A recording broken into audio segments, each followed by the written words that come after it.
वो कहते हैं, ना कि जब दिन खराब हो तो मुसीबत कोई नहीं टाल सकता। ऐसा ही कुछ मेरे दोस्त के साथ हुआ जिसका नाम रवि था। रवि एक गांव के रहने वाला था। गांव में एक पुराना और रहस्यमय कुआं था। कहते थे कि उस कुआं में भूत प्रेतों का वास था।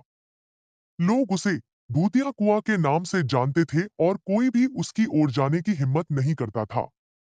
एक बार गांव में एक युवक जिसका नाम रवि था ने इस रहस्य को जानने की ठान ली।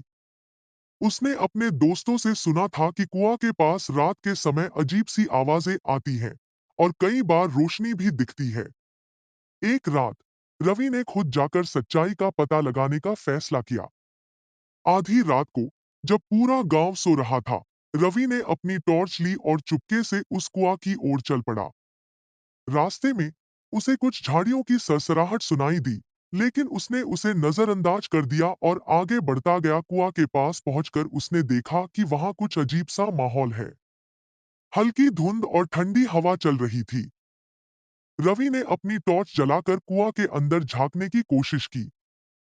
तभी अचानक उसे किसी के हंसने की आवाज सुनाई दी।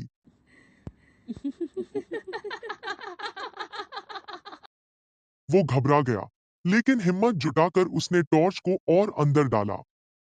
तभी उसकी टॉर्च हाथ से छूटकर कुआं में गिर गई और अंधेरा छा गया। रवि ने सोचा कि वो वापस चला जाए, लेकिन उसे लगा कि वो डरपोक कहलाएगा। उसने हिम्मत जुटाकर मोबाइल की फ्लैशलाइट ऑन की और कुआं के पास दोबारा झांकने लगा। अचानक किसी ने उसके कंधे पर हाथ रखा। रवि ने डर के मारे पीछे मुड़कर देखा, लेकिन वहां कोई नहीं था।